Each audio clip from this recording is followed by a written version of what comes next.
Tonight, thanks for being with us. A Dallas police icon has died. Former Detective Jim Lavelle, who was escorting Lee Harvey Oswald when he was shot and killed following the JFK assassination, has died. He was the first detective to interrogate Oswald after the assassination and was one of the last surviving major figures in that case. We spoke to him, in fact, just a couple of years ago when JFK records were declassified and released to the public. Lavelle died, we understand, while visiting family in Colorado. He had just celebrated a birthday on Friday, in fact, when he turned 99.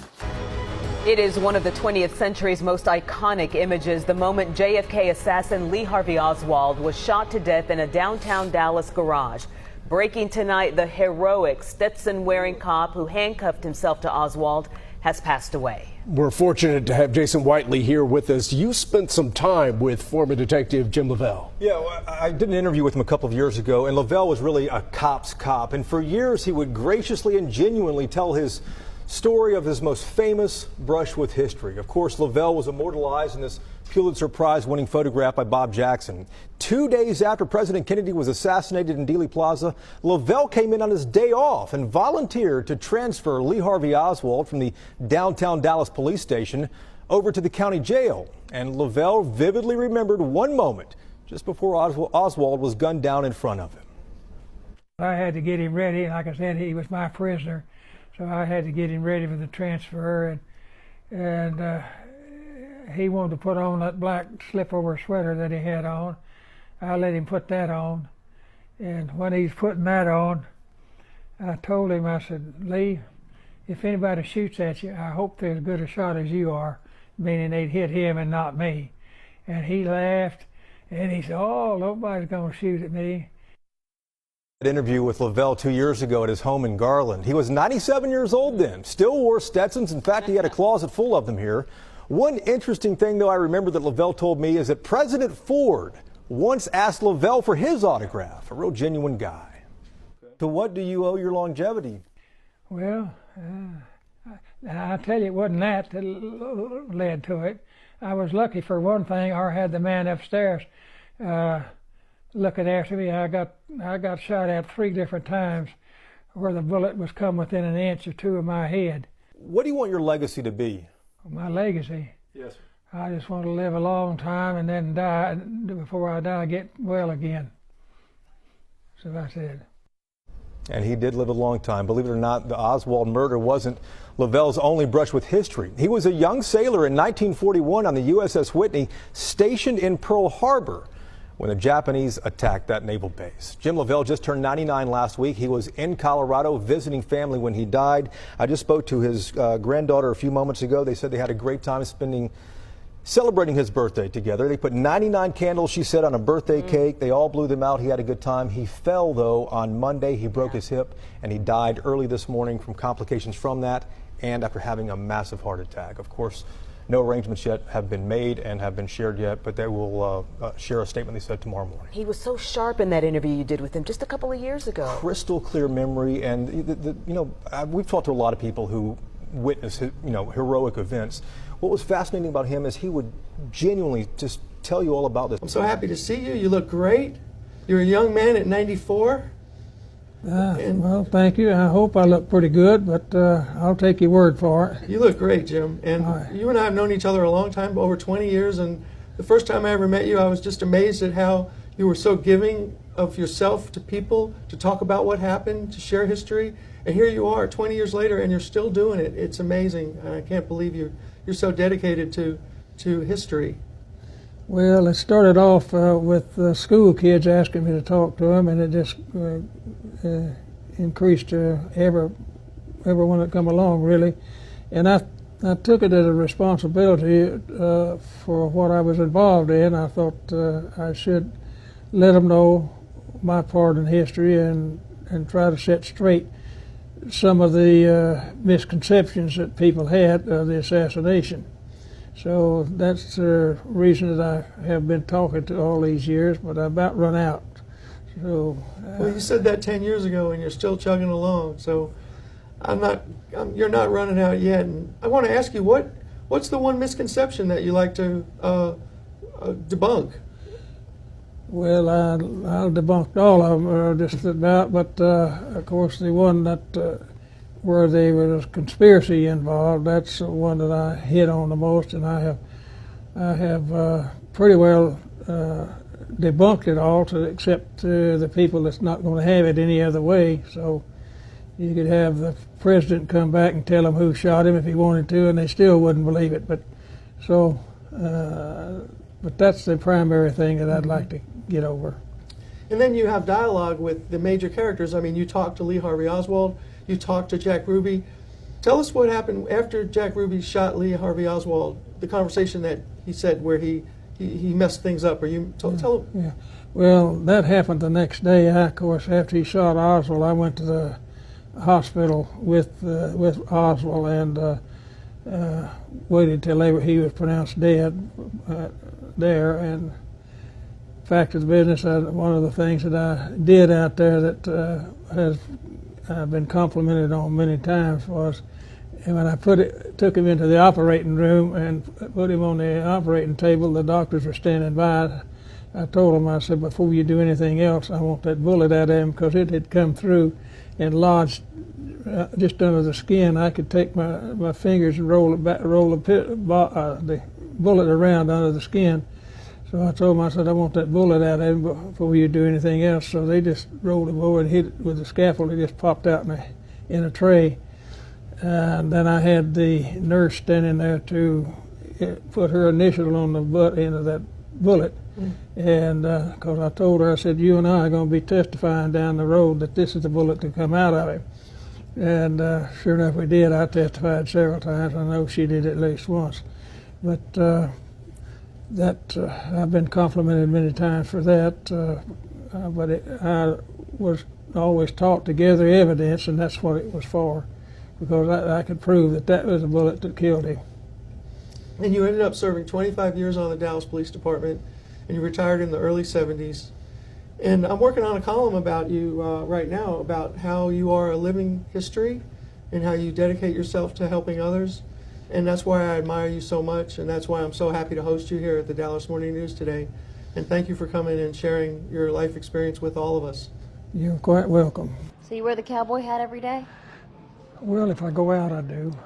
I wear it, because I wore a hat when I went out all my life. And so. There was a time when the spotlight began to wear on Officer Jim Lavelle. He abandoned that iconic cowboy hat. It got to the point that I couldn't leave when I come to work in the morning. I'd get stopped twice before I get to the city hall.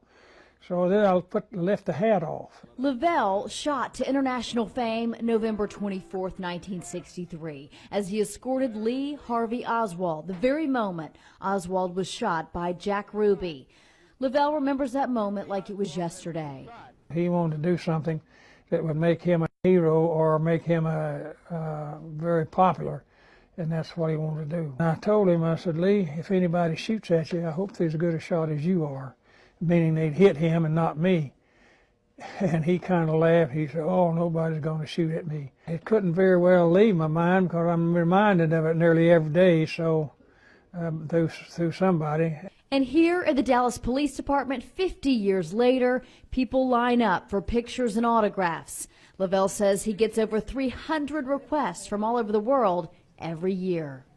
I know a lot of people want to make a hero or something out of me, but all I was doing was a police officer doing my job. That's all that was happening in those days.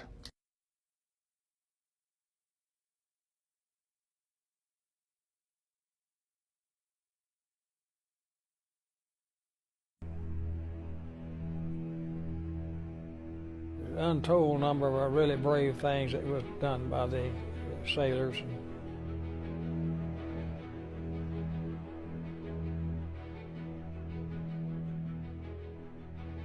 Well, I was aboard ship, and it happened just a few minutes before 8 o'clock. I was a loader on that 4-inch gun that shot 30 miles. We loaded it and had it ready, but it was useless to fire at planes a half a mile up with a gun like that. The fired it back in the direction where the planes were from our ship. It would have landed somewhere in Honolulu. I'd say we was a good 2 miles away. If you're mile or two away, it looks like it's just a little ways over there. So we had a real good view of everything that was going on, but there was nothing we could do about it. We got orders to stay put. All the commanders were given orders to get their ships out of the harbor. You see, that channel was so shallow that if they sunk a ship in it, then no other could go in and out. And of course the Japanese knew that too.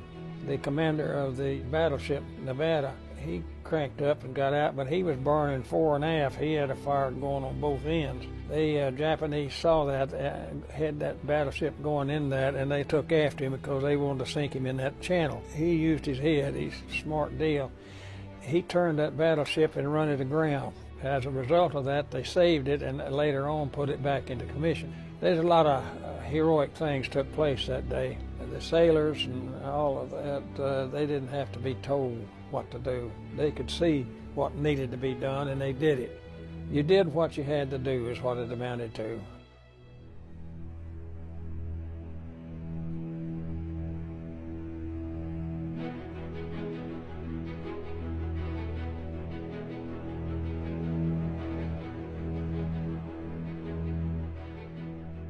Oswald, who had shot the president, he was stopped on the street because he's walking along at a pretty fast clip. Officer J.D. Tippit stopped him and to question him. Oswald had no intention of shooting that officer. If he'd just been using his head a little bit and gave Tippit his identification and everything, Tippit would have looked at it and passed him on. So he was brought in as a suspect in the killing of Tippit.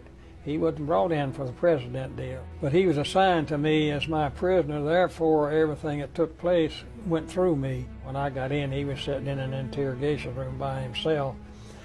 So I walked in and sat down and started talking to him, and I had him some 10 or 15 minutes, maybe 20 at the most. And when we was transferring him, it was still since he was my prisoner, it was up to me to head up the moving.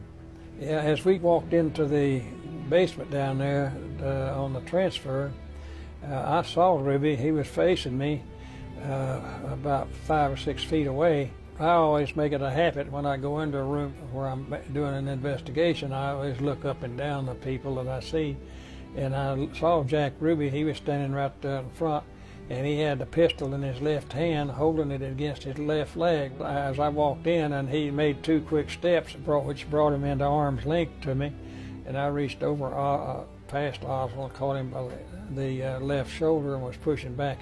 But he had switched the pistol over to his right hand and shot.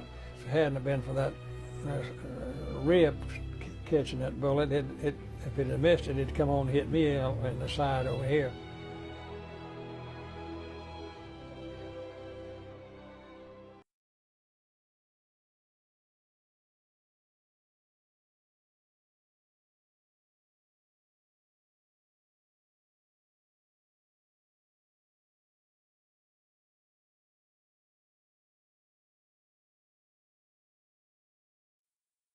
This is Detective Jim Lavelle, who was this morning handcuffed to Oswald and was bringing him out to the car to be transferred to the county jail. Could you tell us what happened? We were proceeding with the prisoner as scheduled from the jail office out to the ramp where the automobile was waiting. And as we reached the area where the car was parked, the man from the crowd emerged, and there was 100 or more newspapermen and cameramen in the area, and it was almost a solid wall of flesh in front of us and to our left, composed of the news media. When we came through the door with Oswald, they began taking their pictures, and in the issuing time that they were snapping pictures and talking, I saw this man come from the crowd, and at the time he emerged from this crowd of people, he was not more than 6 or 7 feet from me. And I dare say that had I known that he was going to be there, the swiftness with which it happened, I doubt if anyone could have prevented it. Did you see the gun in his hand as he came? I saw the gun in his hand as he emerged from the crowd. But being such a short distance from me, I had no time to say anything. I did jerk Oswald to try to drag him behind me. Now, you were handcuffed to him? I was handcuffed to him and also had a hold of the waistband of his trousers.